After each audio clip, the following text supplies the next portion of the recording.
Right now at 6, inside Cuba, tens of thousands of people lining up for hours in Havana to pay tribute to former President Fidel Castro. Inside, a simple memorial of flowers and a photograph of Castro as Cubans filed past one by one. Good evening, everyone. I'm Lori Jennings, and I'm joined by my colleague Calvin Hughes live in Havana tonight, where Local 10 is the only station with a crew right there in Cuba. Calvin, over to you. Lori, good evening. A steady stream of Cubans have been showing up here for the last several hours, and they are still showing up right now to remember El Comandante. And for many, it is the only president that they have known of the Cuban government and of the country of Cuba. The memorial service began promptly at 9 o'clock, and it could be heard all across the country. Take a listen. They are still showing up hours after it began to pay tribute to their former leader.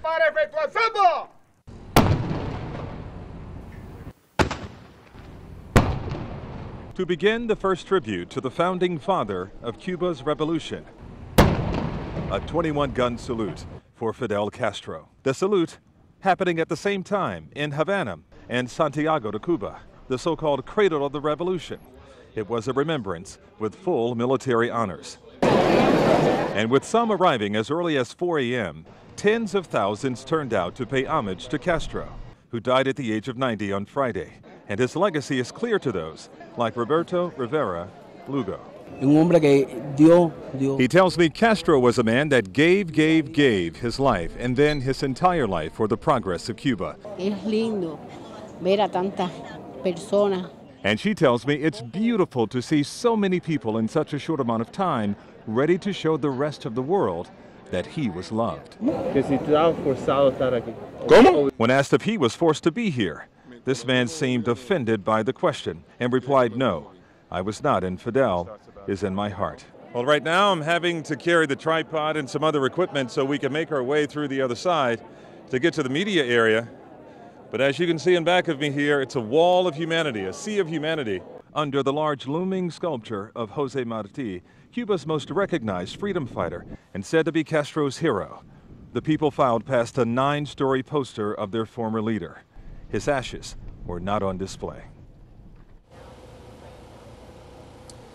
And there are now still 4 hours remaining at this memorial service just outside the Plaza of the Revolution, and yet I can see just over my shoulder here, thousands of people are still lined up, and it goes blocks away from here. There is no doubt that Fidel Castro's legacy will be the fact that he is a polarizing figure all around the world, but there is no doubt that he is the father of the Cuban Revolution, and that is how many here are remembering him. And I'll give it now to my colleague, Glenna Milberg, who has much more on that part of the story. Glenna.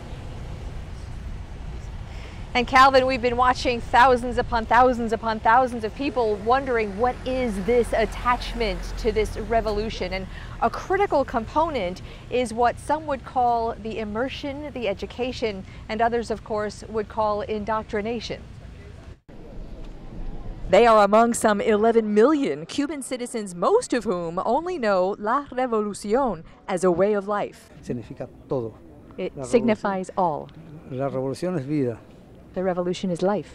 Snapshots of a revolutionary, Osmar Moreno de la Cruz, lifelong medals to show for it, who asks, what other nation promises its citizens a good education and medicine? And 7-year-old Angelina Gonzalez Diaz, whose mother explains the uniform of the children of the revolution. Representa también a nuestra bandera. Represents the flag. Es roja. The color is red. Sangre derramada for the blood of Ramada, en defensa de la libertad. For Cubans fighting in the defense of liberty. Blanca, la paz. Y la peace, the white blouse is for peace, and the kerchief of blue, la pañoleta azul, nuestro cielo, is our sky.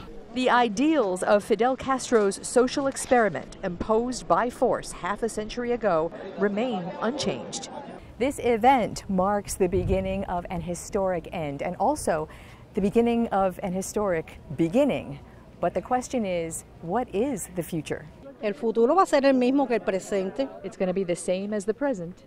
No hay nada que cambiar.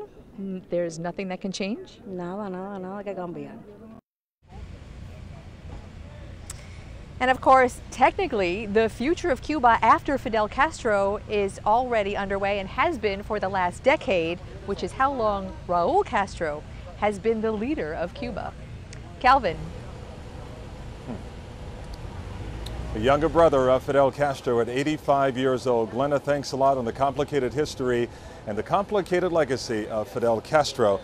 The death of Fidel Castro has prompted a response from all around the world, and it is certainly prompting a response from President-elect Donald Trump. He went to Twitter to give his response today, and I want to read it to you on what he had to say. He said, quote, "If Cuba is unwilling to make a better deal for the Cuban people, the Cuban American people, and the U.S. as a whole, I will terminate deal."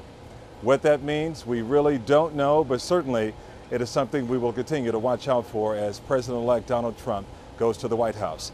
The Havana heat, blistering heat, took a toll on those who showed up here today by the thousands. I'll send it over now to my colleague Hatzel Vela, who has much more on that. Hatzel.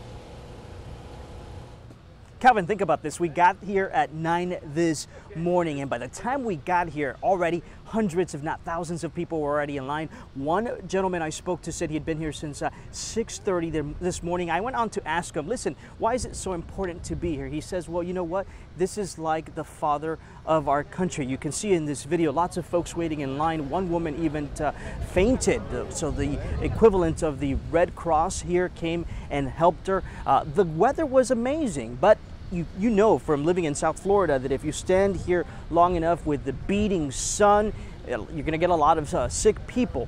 We also talked to some other folks about this particular issue. A lot of conversation about whether people were forced to come here.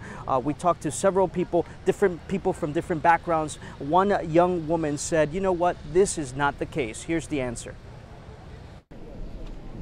They are among some 11 million Cuban citizens, most of whom only know La Revolución as a way of life. Significa todo.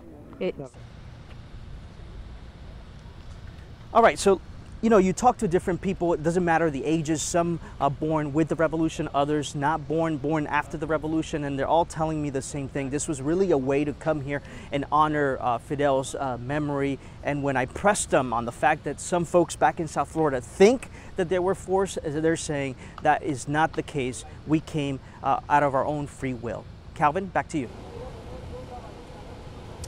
Okay, Hatzel, thanks a lot. And talk about a stark contrast. Let's take you back now to South Florida, to Little Havana, where for 48 hours following the death of Fidel Castro, people were dancing in the streets celebrating the death of Fidel Castro, who died on Friday at the age of 90. Right now, all is quiet, but certainly people had their pots and pans in front of the famous restaurant Versailles as they shared their story about the complicated legacy of Fidel Castro. But there was certainly a